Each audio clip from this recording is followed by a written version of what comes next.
Okay, we'll start with the last unit from the environmental engineering part 1, or what we say as water supply engineering. So up to now we have seen various sources of water.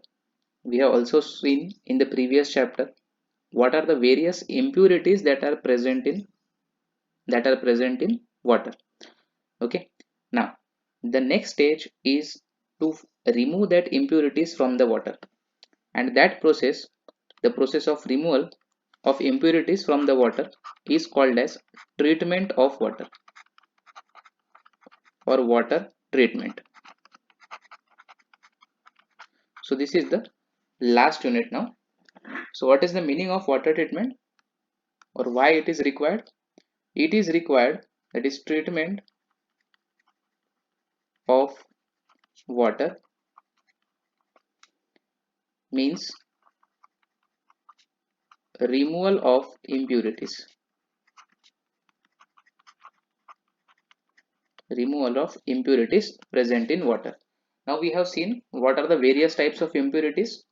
Okay, physical, chemical, biological, then based on the states, based on the size of impurities, based on the nature of impurities. So those all impurities we have to remove. Now these impurities are removed by two operations. These impurities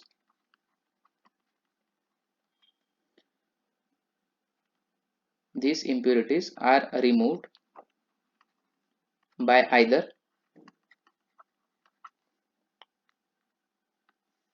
first, it can be removed either by unit operation or unit process.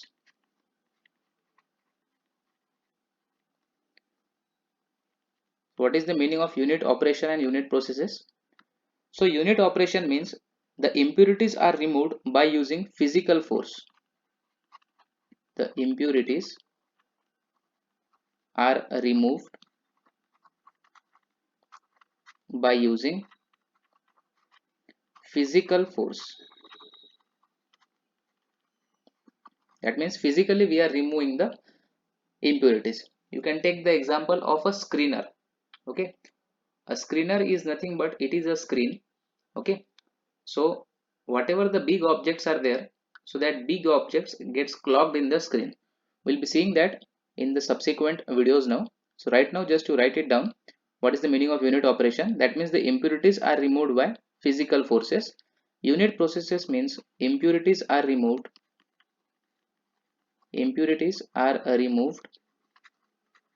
by using chemical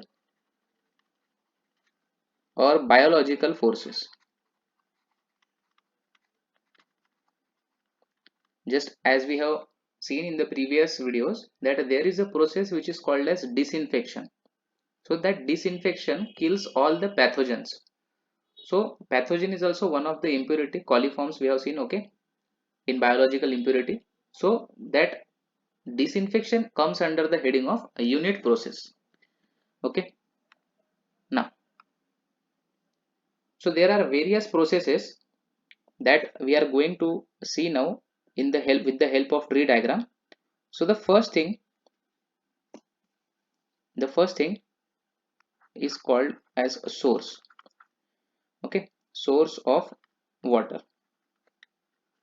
So from here the water is initially taken.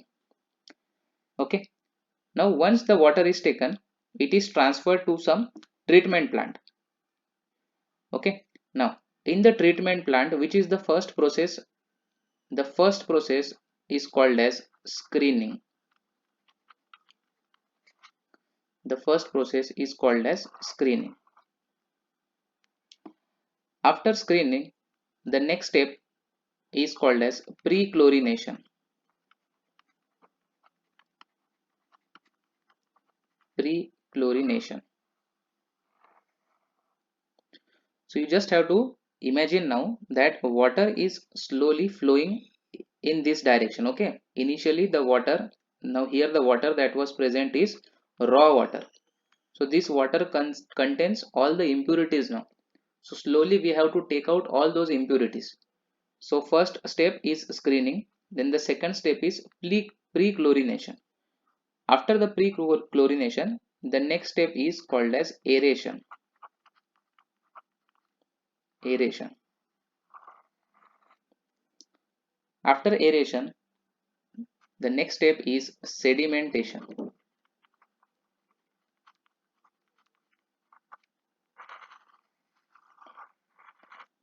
The next step is sedimentation. After sedimentation, the next step is called as filtration. The next step is filtration. After filtration, the next step is disinfection. Disinfection. Then after disinfection, the next step is, or the final stage is, post chlorination.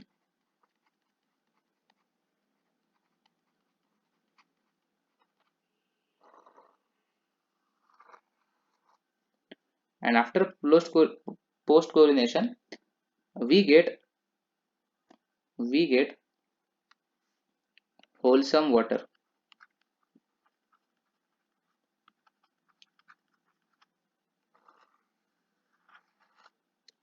Okay. Initially, raw water was taken as input, then it is passed through these following processes, and finally we get the wholesome water. This water is then distributed to the community. This water is then distributed to the community. So these all names are very important, and this each name is one separate chapter. Okay. So starting from the source of water, initially screening, then pre-chlorination, aeration, sedimentation, filtration, disinfection, and post-chlorination. So our water treatment plant consists of all these processes. Okay, at least these processes. There are some other processes also like defluorination, then softening of water. So those are also some process which can be added between this process, but this is the main diagram which is present in almost all the treatment plants. Let's say if some water has more fluorine present, then in such cases there is one additional process which is added, that is defluorination, to remove the excess fluorides. Okay, now we'll write down what does each of this process does. So we'll start from the screening. So screening is used for what? Screening is used to remove large objects like fish, then other things which are present in water. What can be the other things? There can be water bottles. Okay, so I hope you are able to visualize that whatever the big objects that can come in the pipelines. Okay, so that for removing that, the initial screen is provided at the end. So that step is called as screening. Now the second one is pre-chlorination. So as the name suggests, pre and chlorination. Pre means previously we are adding chlorine. Chlorination means addition of chlorine to the water. So for what it is used? It is used to kill algae and bacteria present in water. So if they are not killed, then it will create some pressure in the remaining processes in water treatment plant. The next step is aeration. So what is the need of aeration? So aeration is used to remove. Aeration is used to remove. It is used to remove carbon dioxide, H2S. Then it is also used to remove color. We know color is caused by which substances? By iron and by manganese. So it removes iron and manganese. It also removes the odor.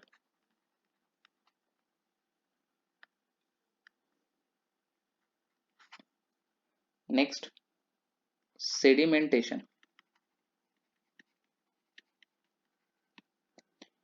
So in this sedimentation, there are three processes that we have to study. First is called as plain sedimentation. Plain sedimentation. Second one is called as sedimentation. Sedimentation aided with coagulation. And the third one is called as clariflocculator.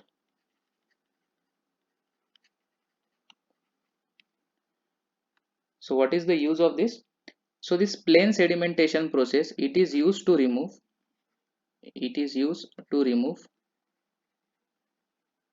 suspended impurities.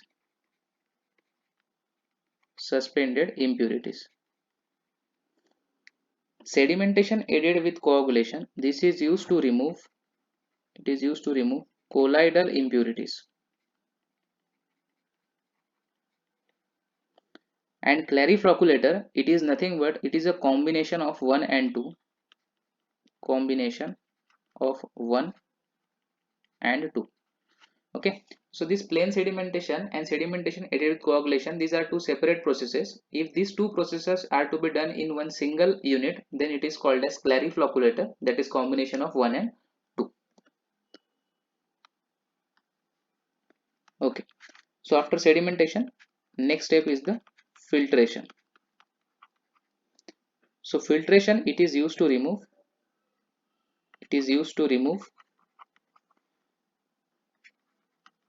dissolved impurities.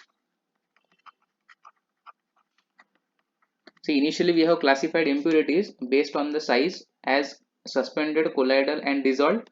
So suspended, it is removed by plain sedimentation. Colloidal impurities are removed by sedimentation aided with coagulation, and dissolved impurities are removed by filtration.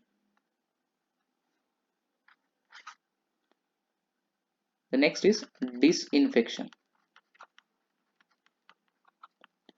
So disinfection means killing of pathogens. Okay, so it removes disease causing microorganism, disease carrying microorganisms. Then what is post chlorination? That is the next one. Post chlorination. So this step is done to provide residual chlorine. Now what is the meaning of residual chlorine? So this is the amount of chlorine that is added extra so that there is no chance of any pathogens getting mixed in the water during the distribution of water.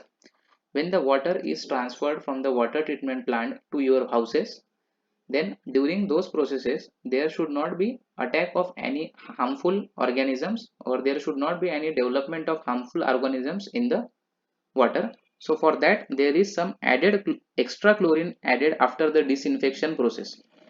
Okay, and that extra chlorine, process of adding extra chlorine, is called as post chlorination. Okay, so I think these are the all steps, starts from screening, pre-chlorination, aeration, sedimentation, filtration, disinfection and post chlorination.